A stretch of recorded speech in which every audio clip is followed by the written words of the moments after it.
তাগুত ছেড়ে ঈমানে আনার কথা বলছিলাম। তাগুত ছেড়ে দিয়ে যদি ঈমান আনতে চাই আমরা, এক নম্বরে আমাদেরকে অহংকার বর্জন করা লাগবে। দুই নম্বরে অশ্লীলতা যৌনতা ছড়ানো এটা বাদ দেওয়া লাগবে।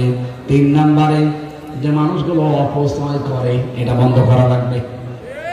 আল্লাহ রাব্বুল আলামিন কোরআনে কারিমে এসে একটা বিষয়ের জন্য তিনি জানিয়েছেন যারা অপচয় করে এরা শয়তানের ভাই হয়ে যায়। ইন্নাল মুবাদ্দিরিনা কানু ইখওয়ানাশ শায়াতিন ইলা আখিরি আয়াত। এখানে তাগুতের যে অর্থগুলো আছে তাফসীরে ইবনে কাসির দেখবেন, এগুলো দেখে দেখে পড়ে ছেড়ে দেবেন। এরপর ঈমানের দাবি করবেন, আপনার ঈমান এত মজবুত এত শক্ত হবে, পাহাড় তৈরি গেলে আপনার ঈমান কেউ পড়াতে পারবে না। আল্লাহ আমাদের এরকম ঈমান আনার তৌফিক দিন, বলেন আমিন। কোরআনে কারীম আজকের তেলাওয়াতকৃত আয়াতের সাবজেক্ট ছিল আল্লাহ আছে কাদের সাথে। এটা আমরা চাই না জানতে।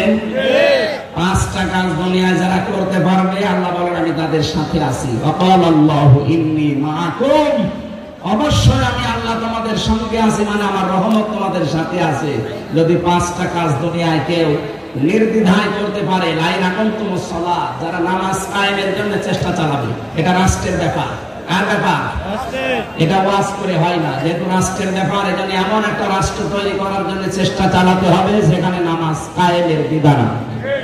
দুই নম্বরে আতাইতুমুজ যাকাত, যারা সম্পদ থাকলে যাকাত দিয়ে দেবে, এটা রাষ্ট্রের ব্যাপার। এটা শুধু ব্যক্তিগতভাবে দিলে আপনি ব্যক্তিগতভাবে বেশি যাবেন, কিন্তু এটা ব্যাপার রাষ্ট্রের। ওয়া আমানতুম বিরুসুলি, তিন নম্বরে রাসূলের উপরে ঈমান আনা। প্রশ্ন আসতে পারে এখন যে রাসূল কই? রাসূল নেই, রাসূলের নায়েব আছে, উত্তরাধিকারী। তাদেরকে বিশ্বাস করা লাগবে এবং আযযারতুমুহুম, সাহায্য করা লাগবে এই বিধানগুলো জারি করার জন্য। ওয়াকরাতুমুল্লাহ কারদান হাসানা। চার নম্বরে এই মানুষগুলোকে আল্লাহকে ঋণ দেওয়া লাগবে, উত্তম ঋণ। আমার প্রশ্ন হচ্ছে আল্লাহ কি গরিব যেটাকে ঋণ দেওয়া লাগবে?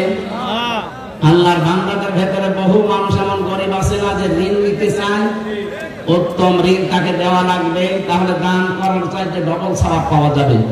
আল্লাহ রাব্বুল আলামিন এরপরে জানিয়েছেন লাউ কাফিরান্না আনকুম সাকিয়াতিকুম, এগুলো যদি সত্যি কেউ করতে পারে তার জীবনের অপরাধগুলো ঢেকে দেব। ওয়ালা উদখিলান্নাকুম জান্নাত, প্রবেশ করাবো আমার এমন একটা জান্নাতে তাজরি মিন তাহতিহাল আনহার, যার তলদেশ দিয়ে নদী আর নহর প্রবাহমান। ফামান কাফারা বাদা যালিকা মিনকুম, এই বক্তব্য শোনার পরে কেউ যদি মুখ ফিরিয়ে চলে যায়, ফাকাদ দাল্লা সাওয়া সাবিল, সে যেন হেদায়েতের পথ থেকে বহু দূরে চলে গেল। আল্লাহ আমাদেরকে যেন হেফাজত করে, তাকে সঙ্গে রাখার জন্য এই পাঁচটা কাজ দুনিয়া আঞ্জাম দেওয়ার তৌফিক দিন। না আমি সহ প্রত্যেকে ব্যস্ত।